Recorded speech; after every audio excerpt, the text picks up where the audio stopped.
Сәлем достар, менің каналыма қош келдіңіздер. Мен бүгін сіздерге дауысқа арналған жаттығулар туралы айтатын боламын. Егер де менің видеом ұнаса, менің каналыма тіркеліп, лайк басуды ұмытпаңыздар. Және де достар, сіздерге айтатын керемет жаңалығым бар. Мен өзіме челлендж жариялап жатырмын. Яғни 30 күн бойы сіздерге арнап 30 түрлі видео түсіретін боламын. Егер де менің видеоларым ұнайтын болса, менің видеоларымның астына комментарий қалдыруды ұмытпаңыздар.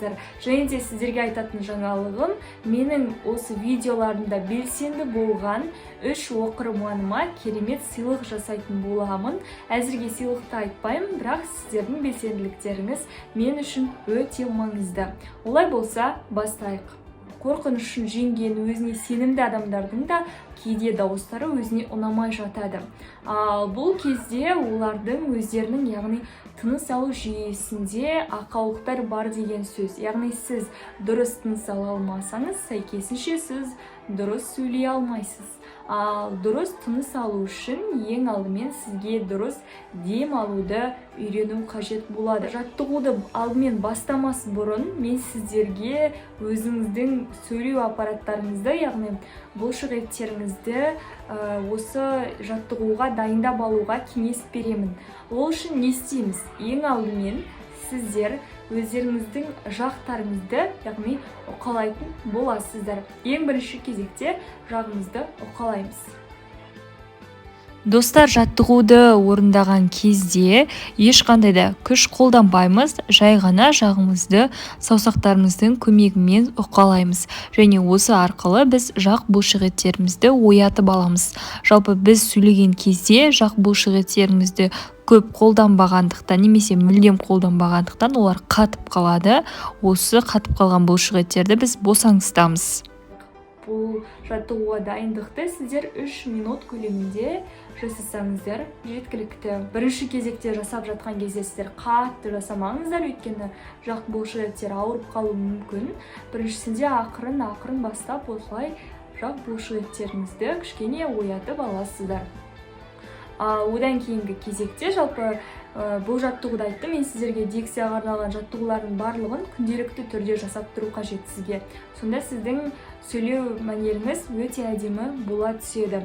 Сол үшін де ең алдымен ақырын ғана бірінші күн жасасаңыз жеткілікті, ал кейінгі күндері тағы да солай жасап тұрсаңыздар, өздеріңіздің бұлшық еттеріңіз де босаңсып, өздері кез келген сіздің қалпыңызға келетін болады. Достар, екінші жаттығу бізде, яғни мына жерде бізде подбородок дейді ғой, осыны біз жоғары төмен түсіретін боламыз. Ол үшін саусақты осылай қоямыз, және де подбородокты жоғары көтереміз, және төмен түсіреміз.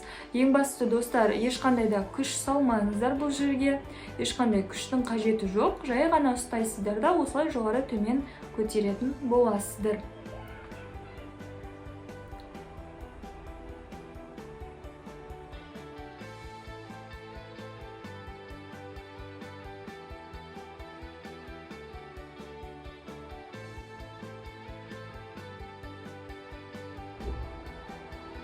Мінекей достары, осылайша 10 рет жасайсыздар.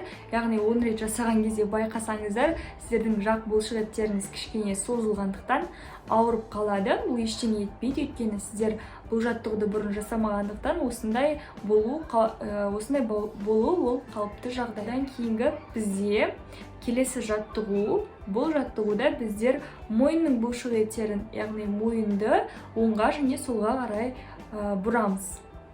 Бастайық олай болса, достар.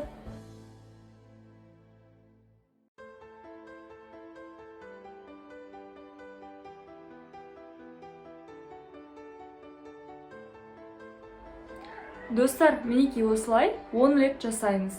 Яғни 10 рет жасаған кезде біздің мойын бұлшық еттеріміз де қозғалысқа түсе бастады, және де олар да кішкене босаңсып жаттығуға өздерінің дайындықтарын жасап жатыр.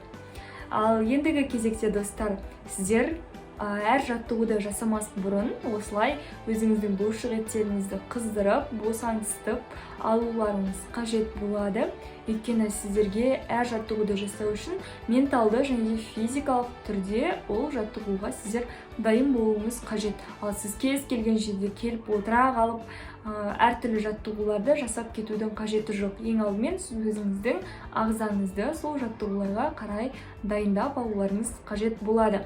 Мысалға, сіздер спорт залға барып спортпен айналысатын болсаңыздар, ең алдымен өзіңізді дайындайсыздар. Мен спорт залға ертең барамын, мен өзіммен бірге су алып барамын, өзіңіздің киіміңізді дайындайсыз, барлығын дайындап, жоспарлап барып жасайсыз. Сол секілді сізде даусыңызды жақсарту үшін ең алдымен өзіңізді сол жаттығуларға менталды және физикалық түрде дайындап алуыңыз қажет. Ол дайындықтан кейін барып жаттығуларға кіріссеңіз болады.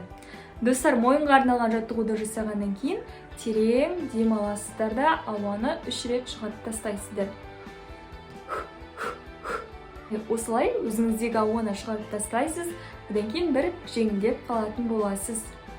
Ал дұрыс дем алу үшін сіздермен біз қазір екі түрлі жаттығуды жасаймыз. Ең алдымен сіздер бірінші кезекте мұрынмен дем аласыздар да, мұрынмен демді жинап, ауызбен оны шығарып тастайсыздар.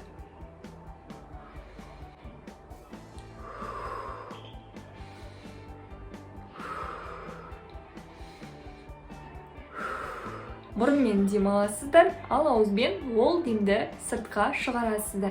Байқап тұрғандарыңыздай, сіздер дұрыс дем алған кезде сіздердің дауыстарыңыздың күші ұлғая түседі, және де дауыстарыңыз кішкене қаттырақ болады. Достар, екінші жаттығу бізде ауызбен дем алу және ауызбен демді сыртқа шығару. Ол үшін ең алдымен ауызбен дем аламыз